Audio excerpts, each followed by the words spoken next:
Hey, it's Fitz, and just before we get to the Rock Radio podcast, I wanted to tell you about Legacy Casts. Legacy Cast is basically a private podcast for your family, and you record these so that you can pass down all of the stories and all of the interesting information, basically your legacy for years to come, and we can do both audio and video, your choice.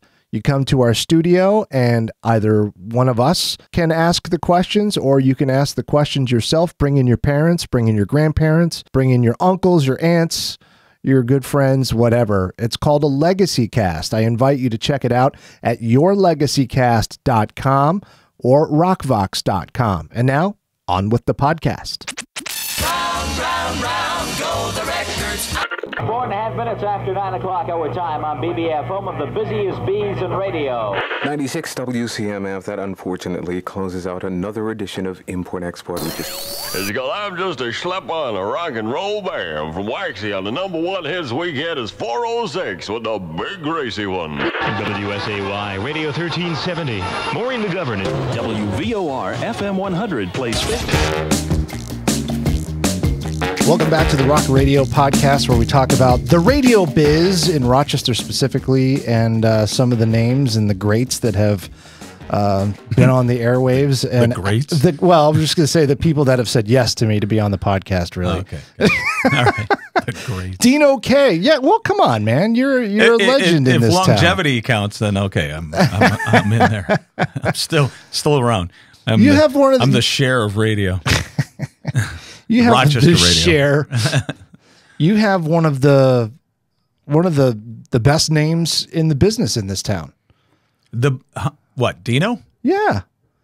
As a person, as a personality. As a nice guy, yeah. As a personality, Yes, you're well respected by everyone in every radio group. I haven't screwed people. Can we swear in this thing? Sure, go ahead. I haven't fucked people. That's what I meant to say. Yeah. Some people, they tend to take advantage. I don't think I have. Yeah, Not too much. I mean, here or there. I've never met anyone that hasn't said, "Oh, Dino, I love Dino. I love Dino." Well, here's the thing. I've done a lot of community stuff. Yeah. And I love doing it. You learn a lot about the community and what a giving community Rochester is. But it's also, like I said, I'm in radio. I can't give you any money. I don't have any money to give you, so I can give you some time. Give you some time. Time is money, but yeah, that's... Yeah, but I like doing that. I mean, I would have never rode my bike 100 miles, which I did a bunch of times, 5 or 6 times for National Center of Missing and Exploited Children. I would never even thought of riding my bike 100 miles in one day. Yeah. But I did it. I lived, Now I've been doing Tour de Teddy for Camp Good Days and Special Times, which is around Cuca Lake. I've been doing that for 10 years now. And we just had one, raised $102,000, had 440 riders. Nice. So, stuff like that, Yeah. And a lot of golf tournaments. Lucky you. I like doing golf Yeah, you tournaments. love the golf tournaments. Because I like to golf, and I like to play bad golf, and then I do a little emceeing, and it's all good. It's interesting, though, because maybe the money hasn't been there necessarily because no.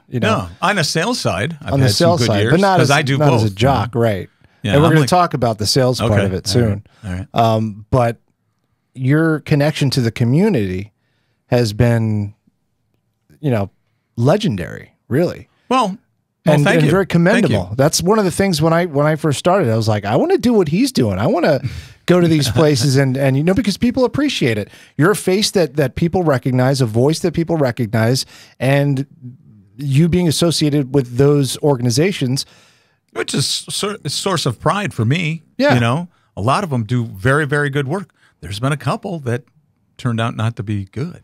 Yeah, that's going to happen. I mean, I don't know. How do I know these things? Right. Till afterwards.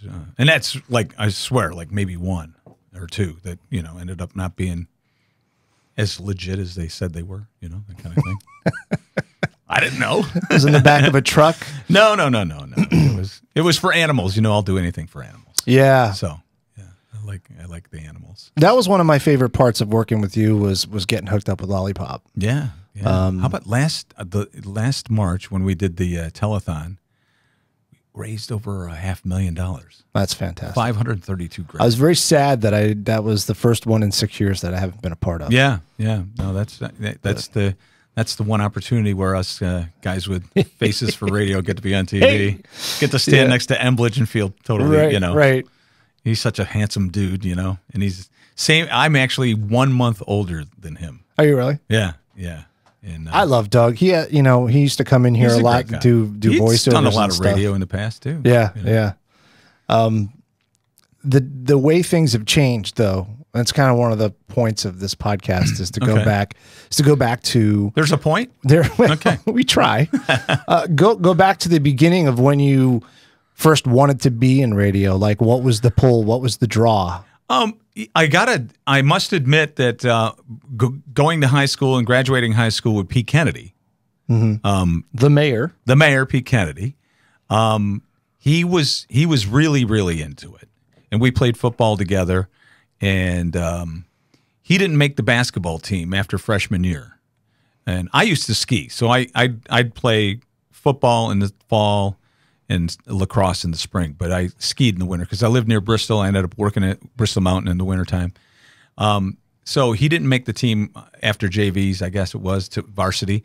So he went to CGR and got a job doing the play-by-play for the basketball team on the radio. Oh, there you go. Yeah. And then we all ended up going to Geneseo because the guy I played lacrosse with in Canandaigua was a year ahead of me, went to Geneseo. He goes, come up here and play, you'll have fun up here.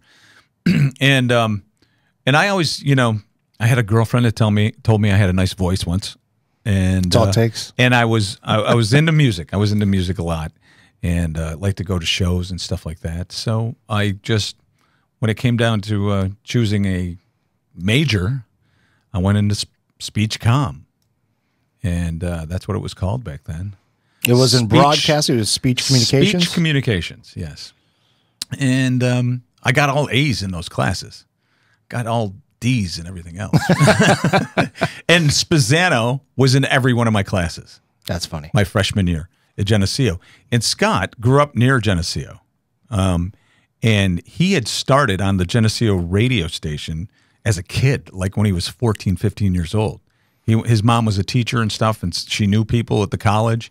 And so he was on the Geneseo College radio station? Yeah, he was doing radio when he was helping out and whatnot. So by the time of freshman year, when we're all 18 at Geneseo, he was that far ahead of us. Yeah. It was like they give you a script and you'd go into the studio and everybody be sitting there watching you behind the glass reading this piece of copy and just butchering it. And then I go, okay, now let's watch Scott do it, And then he'd get up there and he'd be like, ooh, and we're like, yeah. Hate that guy. No way. Very good friend of mine. Very good friend of mine. So from way back when. And then both of us, because we were into the radio end of it, not so much our other classes, ended up in town. I was selling cars at Cortez, and one night I heard him on the radio on CMF. Oh, really? Yeah. And I called him up. We started hanging out again. And the rest is history. I hung out until they hired me, basically. It's funny because I hear back in I don't want to say the old days, but back in your time when you were, that is a common tale about people saying, I really wanted to be in radio, so I just started hanging around the radio station I saw a lot of people do it that way. It's amazing. You can't do that anymore. Not with anything. I have old ex-interns. We called them interns. That's what I was, hanging out. That went on to be vice presidents of like Madonna's record label, Maverick Records and stuff like that. Yeah, wow. Ted Bucks, we called them. There used to be a band in town locally out of Canada called Bucks. They're the ones that opened for Duke Jupiter, that infamous show. You ever heard about the show at Charlotte and they closed down the town? Okay. Yeah, that one where there's like 30,000 people there or something crazy like that. Wow. Bucks. And he was a high school kid, and he was a huge fan. We call him Ted Bucks. That's amazing. Yeah. But that's when you could do it, Me coming from South Florida and not really knowing anything about Rochester, happened to come up here and happened to get into radio and stuff. And learning about the Rochester music scene has been eye-opening for me. Like, who knew all these musical roads lead to Rochester? Now I start to realize that there's the, Eastman School of Music, and it's, an epicenter of musical education. But the stories that I hear from you guys about some of the people that came through here, some of the people that played here, who comes from here, like Gat Mangione and Chuck Mangione and stuff. Yeah. Lou? Lou Graham, Foreigner. Got to talk about Lou, man. That one was the one that Sammy blew my mind. Hagar lived here years ago. Did he really? Oh, yeah. He lived here for 2-3 years. Yeah. The Lou Graham one is what blew my mind, because as a kid, like Foreigner 4 was like... he's got one of the most classic rock and roll voices ever. Totally does. I mean, it was a couple of years ago, he sang the anthem at the Red Wings game. Dude still has it. Nice guy, too. Yeah. So soft-spoken. Yeah. He's just so chill. But he's a nice guy. But yeah, I mean... Yours truly drove Bon Jovi to the House of Guitars for their first in-store in the CMF van, and it only had a seat in it. I had Tico Torres and Ricky Sambora sitting on milk crates in the back of this van. What album was that for? Slippery When Wet. Oh, really? Yeah. They were playing the Penny Arcade, bro. Oh, jeez. I drove him to the Penny Arcade, too. Oh, my God. Yeah, yeah. That's insane. And he was a dick then, but... I met him subsequently after he got big, and met him a bunch of times after. He was a nice guy, but when he was just must have had playing, a bad day. Maybe. Who knows? I know. But I remember the hair and the big fur he was wearing, and he had this big fur coat on, and he had the mane, He had the Tony Katane thing going on. Man. But yeah, saw all sorts of shows like that. Who was the first person you met? Twisted Sister there. Twisted Sister. We only went because we saw it in the free time. We're like, what the hell is a Twisted Sister? We got to see what this is all about. What the hell is a Twisted Sister? Yeah, and they were fun. They were crazy. When you saw Twisted Sister, that was before you were in radio? No. Yeah. No. Well, who's the first big star that you met that really kind of blew your mind? Oh, that I met? That you met? We hung out with George Thorogood one day. He came to town, and we drove him around to another studio that taped there was a Canadian talk show guy or something taped a show with him at CGI, or not CGI. What was it called? It was on Atlantic Avenue. There was a studio there. So we had to drive him around, did a House of Guitars thing with him. He was the first big star that you met? The first one I ever really hung around with. Yeah, I would say. But there's been plenty since. Well, you're like in your early 20s? Yeah. Did you get starstruck? No, I don't think so. That was one of the things that I've always been the only one I amazed ever by. got starstruck was Grace Slick. I was like, whoa, that's... Well, she's intimidating. Yeah. You see her up. You know who's intimidating was David Byrne from Talking Heads. Really? Yeah, he was... He's a weird guy. Well, plus he's way smarter than you. It's like, don't say anything stupid. Don't say anything stupid. You're just sitting and thinking to yourself. Don't say anything. I met Robert Plant. He wasn't happy to meet me. He was okay. I don't think he's ever happy to meet anyone. No. It was me and Kano, and the record guy really, must have begged him to meet us, because he just came out for 5 minutes, and that was about it. What do you want? Hello, nice to meet you. But yeah, I've met a bunch of people. See, that was one thing that was really difficult for me. Who was the first person?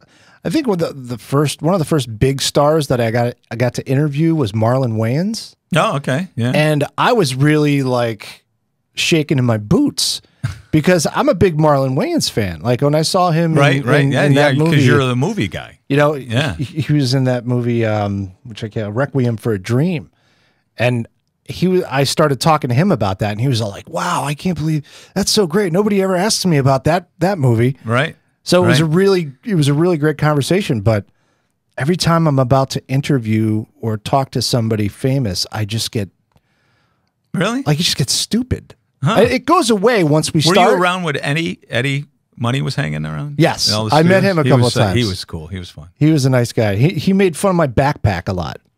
Every time, you know why? Because every time you were bringing him in, I was leaving. Oh, right. And I always have my backpack with my computer and stuff. And at that day, I had my camera with me. He's like, "Hey, what are you going on a hike?"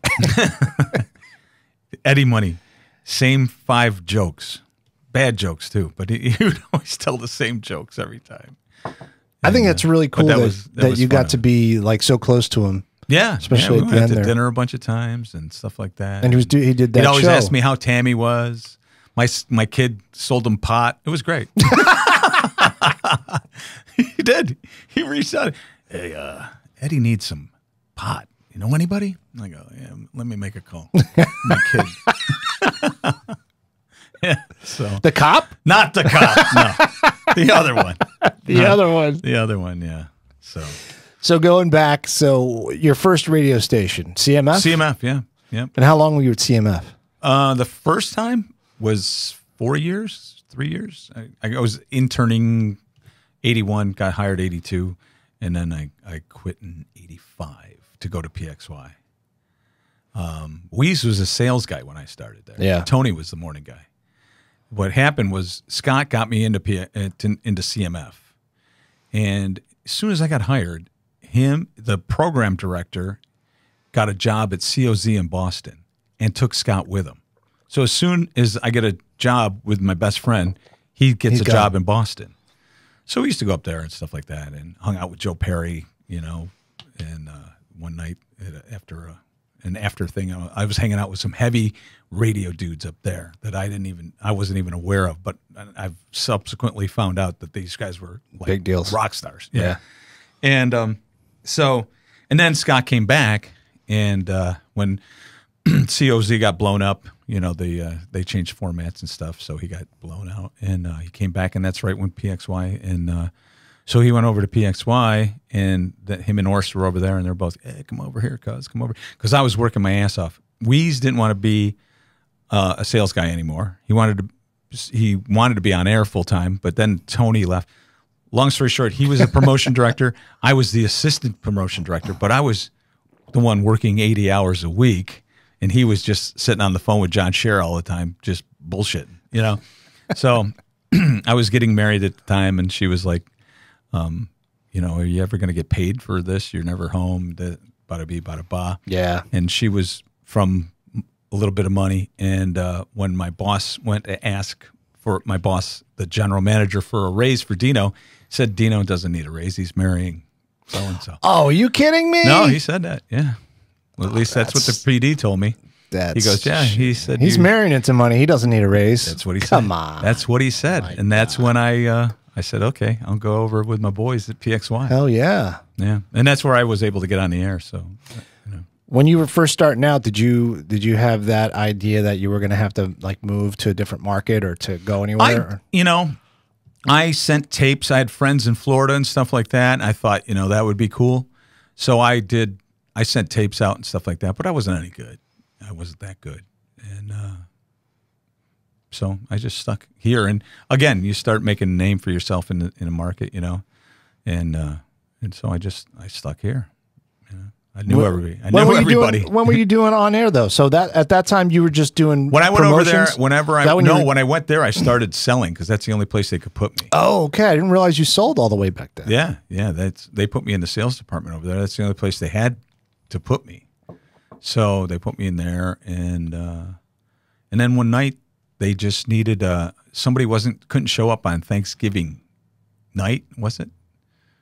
What it was either Thanksgiving Eve or Thanksgiving night, and they didn't have an overnight jock. And back in the day, your shift was over when the next asshole showed up. So you were there. They didn't show up. You stayed there. You had to stay there. Yes. So that was literally it, and it was funny because the night guy, Learjet, who's gone on to do a lot of stuff. He's in Hollywood. He's had his own countdown shows. He had a Disney countdown, top 40 countdown show and stuff. Learjet? Learjet, Chris Leary. Yeah. He does like the morning show out there, like the Channel 13 does here. The Good Morning Rochester or whatever. He does the same thing in L.A. Oh, wow. Yeah. But he was the night guy at PXY, Chris Leary. And so the program director's like, and he's Learjet says, let Dino do it. Let Dino do it. And he goes, because I'd been tinkering over at the BER, stuff like that. I've been doing all the college radio stations around here. I've picking up shifts whenever I could to make tape. And so Learjet goes, I'll stick with him. He'll be fine. He'll be fine. So midnight comes.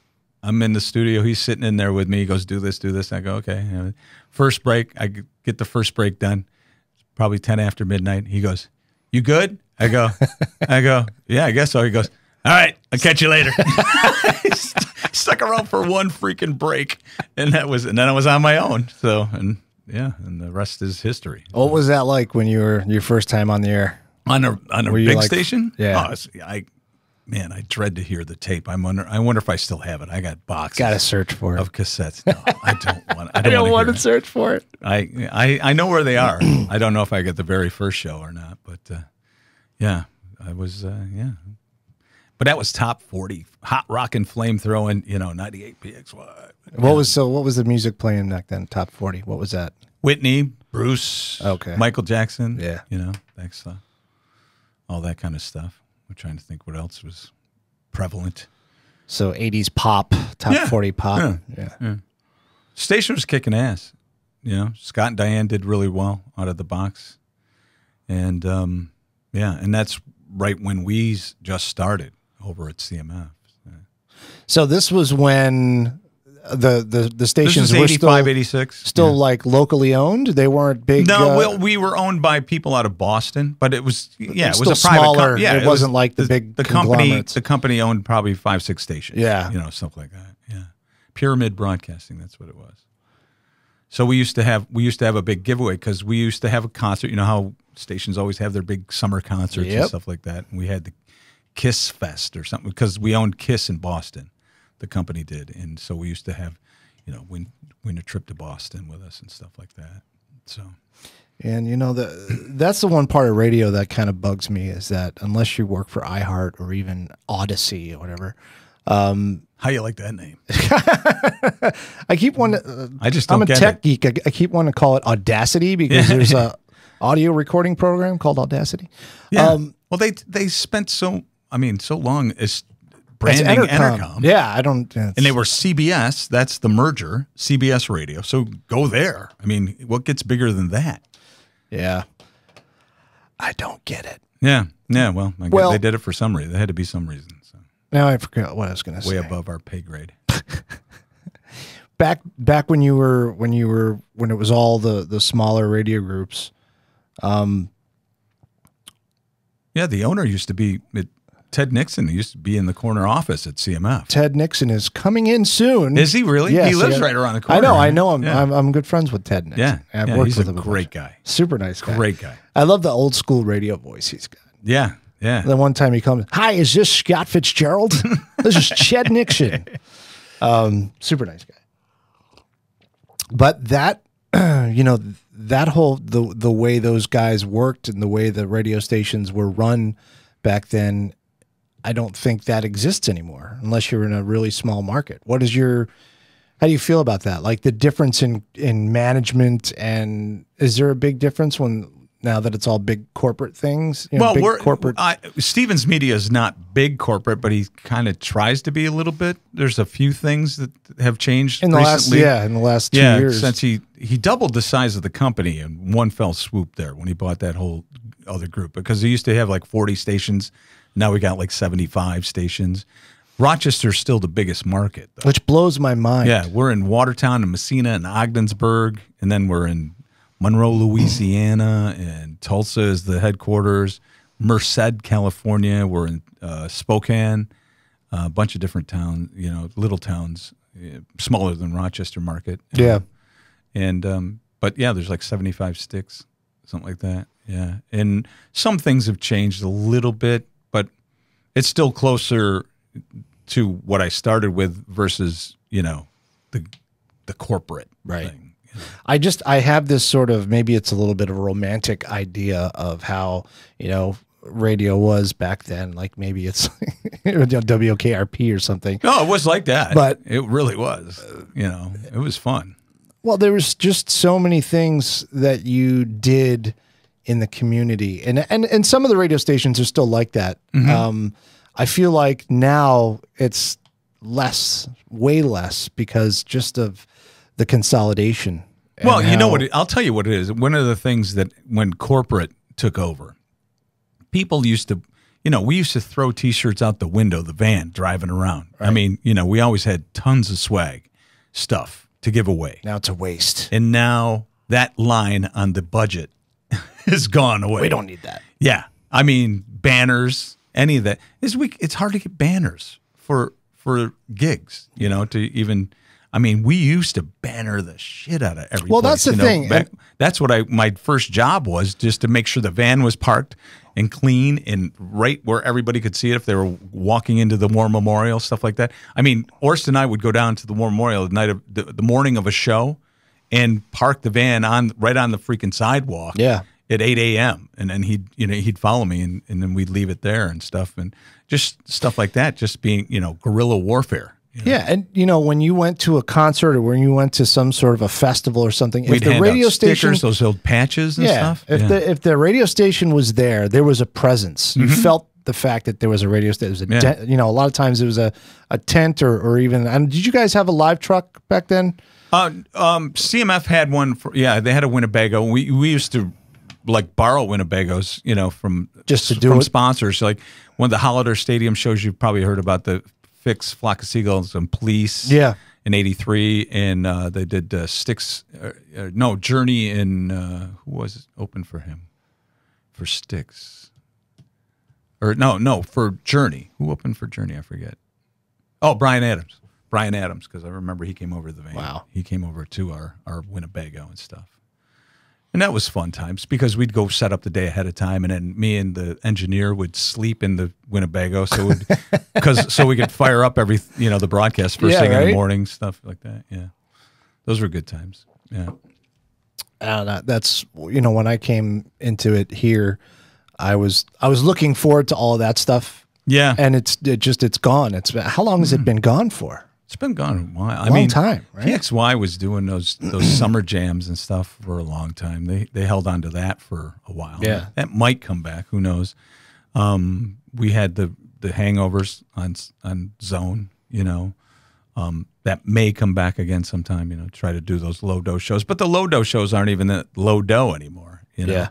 I mean, a cheap ticket now is $30, $35. Right. We used to try to do like $5, $9, stuff like that. $9.40 for 94.1, right? That kind of thing. So, what? How has sales changed from when you first started doing sales to now? Is it harder to sell radio now, especially now? It's just different, because right now car dealers aren't advertising because they don't have any cars. Really, and that's one of the biggest. There's a shortage. Yeah. And that's one of the biggest, or at least that's the excuse they're using. So yeah, and I mean that's a big category is when it comes to radio advertising is automotive, so that's huge. But recruiting right now is huge. A lot of recruiting, a lot of people looking for help. ZipRecruiter. Yeah. So that's all network stuff we get. We get paid for that. Yeah, it's just different. And plus now we have a lot of digital products to go along with the radio stuff. And it depends, because I either have big clients or I have really little clients. Mm-hmm. And the little clients, they can't do both. You're either doing radio or you're doing digital. Right. And the digital that when you pay $20 to Facebook is not what I'm selling. We have it's like $1,500 minimum a month, but it works. That's what we've determined. We could sell you $500 packages for digital all day, but you won't come back. Yeah, because they're not going to do anything. Yeah, and that's the same thing when it comes to advertising on the radio too. Some people they got $1,000 and they want to be on for a week, and they think that things are going to change. It's like, no, it doesn't work that way. The people that are successful are on all the time. And that's not 7 days a week, 30 days a month. But consistent. Yeah. So that's how that works. But radio is still a great way to, we still penetrate 80 something, 90% of the market. People still listen, I think it's 15 hours a week or something like that, especially with the drive times and stuff. So we've had the least attrition of any other medium when it comes to that. But yeah, you got to be more creative with it, and you got to be consistent with it. So. That's the name of the game, consistency. Same with podcasts. If you're going to do a podcast, you have to be ready to constantly do that podcast, even if it doesn't take off right away, because eventually, right, maybe you'll get somebody to listen. Well, there's a few out there. Just a few. Just a few. They say podcasts are like babies. Everybody can make one, but really, should they? Not everybody should make a. I like make a that. I've never podcast. heard that before. Yes. What would you say if someone comes up to you and says, and I've had people say this to me, radio's dead, radio is dying, radio's on its way out? Not yet. Yeah. I would say not yet. No. Like I said, it's still listenership. There's just an article in the trades this week. Listenership is back to above pre-pandemic. And what they're finding right now is more upscale people. The thing about radio is usually people listen to radio are employed, versus TV. If they're sitting home watching, the interesting. So the they're at work stuff. listening to the radio as opposed to right sitting on the couch. Or they're driving to work. Or they're driving to work. And they have habits. They're up the same time every day. They're in the shower the same time every day. They're driving to work same time every day. So, it's easy to target them, easier to target them that way. We're random. TV, you go home now. The options are endless. Yeah. What you're watching. I mean, I don't even have broadcast TV. I don't have cable or satellite. I stream everything. Yeah, I've got YouTube TV, which gives me this gives you the local channels. Gives me local channels on that. But that's still streaming everything. You're not yeah, over the air or cable. Or I really find myself watching YouTube, just YouTube, and just going like I've been watching a lot of Norm Macdonald. Going down Norm Macdonald rabbit holes, stuff like that. So many rabbit holes. I was doing Norm Macdonald rabbit holes before Norm died. Yeah. So I've always been a fan of his sense of humor. His dry sense of humor. It's so sad. I had no idea that he was battling that for 10 years. Have you ever seen the moth joke? Yeah. Yeah. I'm a moth. Yeah. The light was on. The light was on. It's just it's like that the one joke where they do every sexual position. I mean, the Aristocrats? That one. That's my COVID brain. Yeah. My COVID brain is, I had it, and I'm telling you, words and things like that just don't come. No shit. Yeah, definitely. Did you lose your sense of taste or smell or anything like that? Yeah, that was only for a week. But it's affected your cognition. Yeah. Wow. I just forget words and movies and stuff like that. Don't come to me when I'm talking. I was doing that. That happened to me, and I never got COVID. And I was only 45. But then, and then I get really tired some days. Just like I want to put my head down on the desk, and headaches. I was never one of those headache guys, but every once in a while I'll just get a headache in the middle of the day. I'm sorry to hear that, man. That sucks. Hey, what are you going to do? We don't know what this has done to us. Right. They really don't. But at least you're not a sheep. Yes. Yeah. But I got the thing stuck in my arm, so I'm good. You got pricked? You got poked? Yeah. What about programming? Sorry, I'm switching gears on Okay, that. Programming. What about programming? What about programming? So what you talk about the corporations, a shitload of program directors got canned last year before the pandemic because you used to have each town would have their own top 40 programmer, the rock programmer, their alternative programmer, their AC programmer. Now it's all one guy? Now it's regionalized. Oh, it's regional. So this one guy, one gal, or whatever is, in charge of a bunch of different markets. Like our man Crowley. Yeah. Crowley just got a big job. Yep. Yeah. That very kind of job, I think. Is like he's got like 4 or 5 stations underneath him. Yeah. But these guys, I mean, iHeart blew out a lot of program directors, stuff like that. So, it's interesting because back years ago when I was just going to school for radio, my instructor said, start off on the air, that's fine, but you want to get into management. He's like, because when the axe falls, you're either gonna know it's coming so you can be prepared, or you're gonna be safe. And I don't think that's necessarily true. No, I've never wanted. I don't know to if he was a very good teacher. But. Well, you know what they say, teachers. You know, Yeah, they teach 'cause they can't You can do. either do it or you Right. teach. Yeah. I never felt that way. To me, program directors just were tight asses. I mean, they had to. All they could say is no to everything. Yeah. You know, unless it was their idea. You know, and then it wasn't a good idea. Is that like some sort of ego thing after they go through program director school, and then that's one of the, it's like a little secret thing. We're like, all right, now it's the programming radio. There's a lot to it if you're good, you know, and there's a lot of research and a lot of numbers digestion and all that stuff. And I just never. I look at those sheets. And I just wanted to know what my numbers were and if I was up or down or whatever like that. But these guys had to, you know, I remember seeing some of the reports that they would generate, you know, for the sales department and stuff like that. And it just wasn't my cup of tea. I was like, I'm not an accountant. It's like, yeah, you know, and that to me seemed like a job. Yeah. You know, and it just never interested me because I used to fight for songs and stuff like that. When I first started at CMF, Trip Reeb was our program director, who went on to like K-Rock in L.A. and was big markets, and he lives in Hawaii now. Kano was the music director. Me, Orst was our promotion director, and just a crazy, you know, just amazing mind for marketing.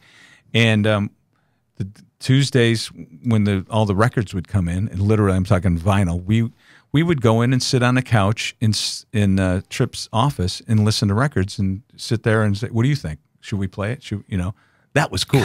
Yeah, man. That was fun. That's how I learned radio. That's, you know, was my first exposure. Best. That was my first exposure to it. But then after that, if I ever, especially once I got to top 40, leaving the, you know, rock, you didn't have any say, you know. It was like there's a lot of factors why they added records and whatever, and you would say, "Hey, what about this record?" And yeah, it's not doing that well in New York or whatever. You know, they'd give you some bullshit excuse. I don't know. It always seemed to me like, well, the reason why it's not doing well is because you've decided that you're not playing it anymore.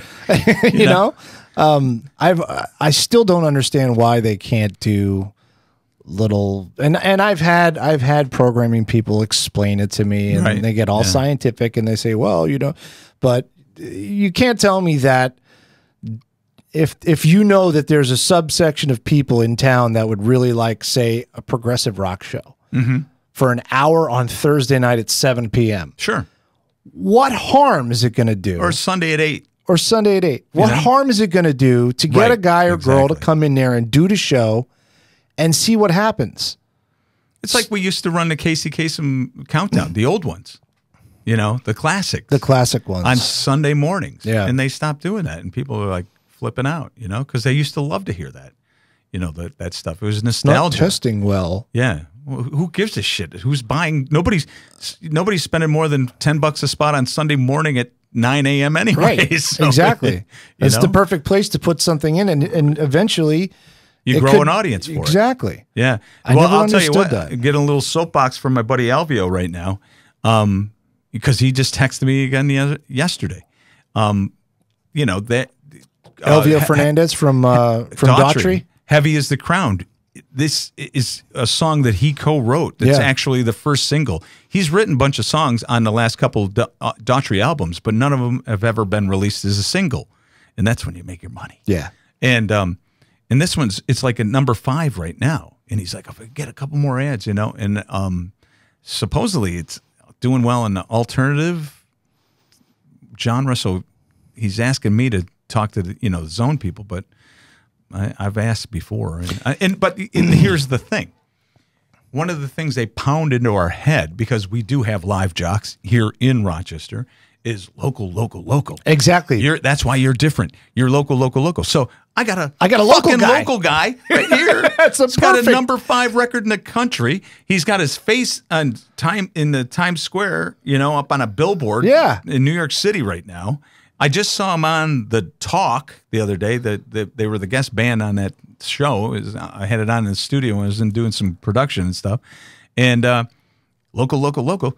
I could get the guy on the phone any minute he wanted, you know, and play his fucking record. You know, what the hell? It's a good song too. Yeah. So that's the part that bugs me. Yeah. It's so freaking annoying. But that's the thing. I learned a long time ago. I just stopped fighting. Yeah. I'm just like, hey. That's terrible. Well, the program directors, they're the ones, I mean, to be truthful, they're the ones that take the credit if you get good ratings, and then it's my fault if the bad. Yeah. You know, it's and the you jock's take the fault. heat, right? It's the jock's fault if they don't. So all the program directors out there watching, they fucking hate, never hiring that asshole. Fuck you, program director. I'm on my last, thing here. Anyways, yeah. Oh, you're not gonna try to. I'm not gonna die at the mic. I don't think. No. I mean, I'm 60 now, so. Are you 60? You look good for 60, brother. Good, clean living. You know me. Yes. I know. I miss doing your filling in for your the happy hours. Your happy hours. We're working on bringing those back soon. Yeah. Yeah, it's been what, 2 years since you've had one? Or just about. March 13th last year was the last one. That was the day that we wrapped our movie. That was it. Yeah. Friday the 13th. Record Archive Backroom Lounge. Yeah, but I've been talking to Elena. She wants to do it again, but she's just been a little apprehensive, about what we can and can't do. Yeah. Because we used to do food and stuff like that. I don't think we can really do food. We can bring in pizzas and sell it for $1 a slice or something like that, but we're not going to bring in, smorgasbord stuff like we used to. So good stuff. At least we have some concerts and stuff to give away now. There's finally some shows. I saw that. A lot of shows. The Kodak Center, kicking. A lot of cool shows up there. Del Lago's been kicking ass too. They got a lot of cool shows. And over the summer, the Point of the Bluff. Have you been down there yet? Mm-mm. And it's above Keuka Lake. Yeah. In Hammondsport. Gorgeous venue. Really cool venue. And I think our own Alyssa Trahan played there. No, yeah. Yep. Last year or I something. think I saw something about that. And then, then the usual, C-Mac and Darien and stuff like that. So what's in your near future? Are you planning on retiring anytime soon? Or well, I just got a new shift. You might have heard. Your old shift. My old shift. Yes. Hey, if you ever need me to fill in, good. I'll come in. Yeah. I don't know if your boss would like that, but okay, well, doesn't hurt to ask, right? Right. But so yeah, it's doing the morning show now, and I have a new. This is weird. The girl they hired. Okay, they hired this girl to do fill-in traffic. Mm-hmm. And I forgot that back in July, a high school friend of mine sent me a resume and said, "Hey, this is my friend's daughter is moving back. She's been in radio in Alabama and Michigan and stuff like that. She's moving back to Rochester. Could you just pass her resume along, see if there's something, for her to do?" So I passed it along, and I didn't even think about it. So next thing I know, this new girl's showing up to fill in for traffic, and I'm like, and then long story short, they put me in mornings. We're going to put the new girl in with you, Bethany. She's going to be your sidekick and do news and stuff. I'm like, oh, cool. So I find out she's from Canandaigua. Ding, ding, ding, ding. Yeah. But this is the really weird one. The other day when we were talking about Norm Macdonald dying, and said, yeah, he's only 61. She goes, wow, that's young. I go, yeah, tell me about it. I just turned 60 in February. She goes, my mom just turned 60. She goes, February? When's your birthday in February? I go, February 7th. She goes, my birthday's February 7th. So how weird is that? This girl comes out of the blue. Right. They put her on my show. She's from my hometown. And now I find out we have the same birthday. That's crazy. It's just something weird. I'm still pissed off that you have a sidekick. Yeah. Tried for 6 years to get a sidekick. No. Well, there was, there was a two-person team in there before me. So, yeah. But she got a real job. That's why the opening happened. Well, it's been fun talking radio. Did we talk about anything that anybody gives a shit about? I'm wondering. Well, I hope so. Yeah, I think we did. I think okay. I think people wanted to learn a little bit. Maybe how I you just started. know my own story too well. You might. It could be that you know it too well. I wanted to know where you came from and how you got your start and stuff like that. And, yeah. It was the guys I was at college with between Spezzano and the mayor. And that's really fascinating because that doesn't happen too often in radio. Most of the time when you get done with school, you're off to some other land, some other city, and you bounce around. There's some people, I mean, it happens, I guess, less here. I've noticed that in this area, a lot of people have gone to school here and stayed here. Yeah. Which is rare from my experiences with other radio people. There were, and maybe because I came from South Florida, which is a bit of a bigger market, so people coming from different down places. there, everybody's moving in and moving out. And, yeah, you know. So, and I could see why here, you know, you want to. Oh, I've known, like Houseman. I remember when Houseman moved here from Boston. Yeah. He knew Scott because he was at COZ with Scott, and that's how he ended up coming here. Oh, really? Okay. Because his station blew up, or I forget what happened exactly, but it blew up? He needed, well, you know what I mean. They blew up the format, and that's how we call it. That's what we call it in the biz. They blew it up. They blew up the station. So that's, Scott knew him. And that's how he moved here. And that little Stevie was just born, who's now like 32, and he's a professor. Right, he's like a doctor. PhD. Yeah. And so he moved here from Boston, figuring a couple, 3 years, and he'll be able to find a gig back home in Boston because that's where he's from there. Yeah. And he's still here. He's still here. And he's happy as a clam. He loves it. He goes, he never planned on staying here, but now not leaving. And we'll talk to Steve Houseman. I was going to say, you got to get him in here, right? Yeah. Oh yeah. Yeah. He's got some stories. Bro. Yeah. Steve's on our on my list of. He also does well. He hasn't done any, but he's on my the voiceover roster here. Oh, okay. For Rockbox. How do I get on that? You want on it? Yeah, you're on it. Send me your picture. Gigs. I'll send you a script that you can read for me. I'll put it on there. Oh, okay. Yeah, all right. That's all you have to do. You're cool. done. You're in. All right. Well, I want to be on the roster. You know, we didn't talk about Dino the Van Dog, but I guess well, that was just a character. It was just a character. It was a character that we developed actually first at CMF. Long story short, you know, spotting stickers. You know, because Orst, again, this is going way back. This is the 70s. BBF was the big, I mean, a 45 share. Yeah. BBF. AM top 40 radio station. Ferdy, all those guys, you know, Ferdinand J. And they had Captain Cash in the Happy Honker. That's what they called the car, was the Happy Honker. And Orst was Captain Cash. And if he pulled you over with your, you know, your BBF bumper sticker, you'd pay you cash right there? Give you cash. Yeah. And see, that is so that was now it'd be creepy. So they put me out. And because we used to have bumper stickers, we don't have those anymore. It's not in the budget, and people don't put them on their cars anyway. Oh yes, they do. Oh, they do. Yeah, they do. Yes, they do. If they love Trump or they hate Trump, and those are the ones they put on. He won. Yeah. So, but yeah, then I drove around and just pulled over Fitz. He had his sticker on his car. But you were like in your early 20s when you had that gig. What a gig to have, though. Yeah. That's what I did, man. I drove around town. I delivered pizzas. Kano had the workforce block. Pink and Jack's Pizza. Every day I had to go to Pink and Jack's to pick up 2 pizzas. And First pizza went back to the station. We all grabbed a slice, and then I had to go to some workplace of the day where Kano was playing the workforce block. And was it a reasonable wage? No. I mean, it's probably shit money, but it always is. But I think I was making $17,000 a year, something like that. Yeah. Right around there. Yeah. In the late 70s? Yeah. No, early 80s. Early 80s? Yeah, early 80s. Yeah. And then, you know, but we That's not bad, though. We ate and drank for free. But yeah, exactly. There were a lot of perks back then that you still get some now here and there, but not like that. No. We'd walk into places and people'd give us food and they'd give us drinks and shit. Because y'all were celebrities. Yeah, we were hot shots, man. We're our satin jackets. Still remember my first satin jacket. Nice. Go roller skating with that bad boy on? Shit, yeah. I think I still have 1 or 2 of them.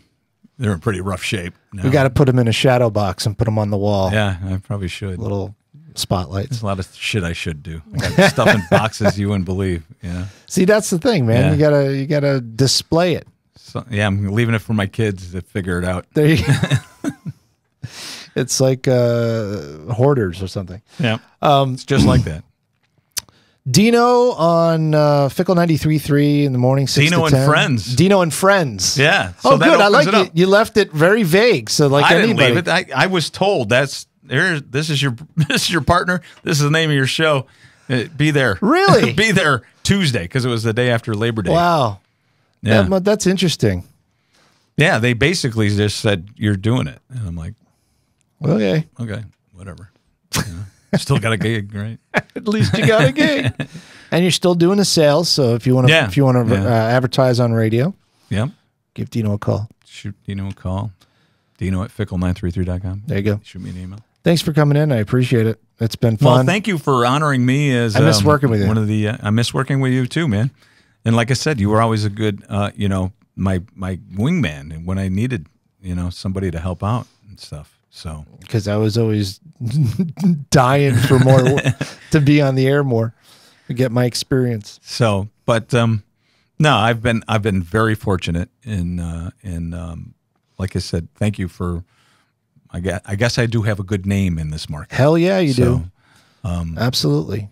People talk about, I still, every time I talk to someone and I say, oh yeah, I worked at Fickle 93, they go, oh yeah, Dino, I know Dino. Like, cause everybody knows you. Yeah.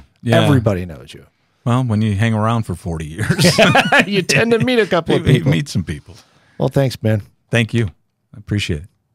Hey, it's Fitz, and I just wanted to thank you for checking out the Rock Radio podcast. I wanted to do a little plug for my own company here, RockVox Recording and Production. If you have any needs for podcasting or video production or voiceover, look no further than RockVox Recording and Production. You can find us at rockvox.com or the social media platform of your choice. A full-service podcast and video podcast studio at your fingertips right here in Bushnell's Basin, just a short drive from the city of Rochester.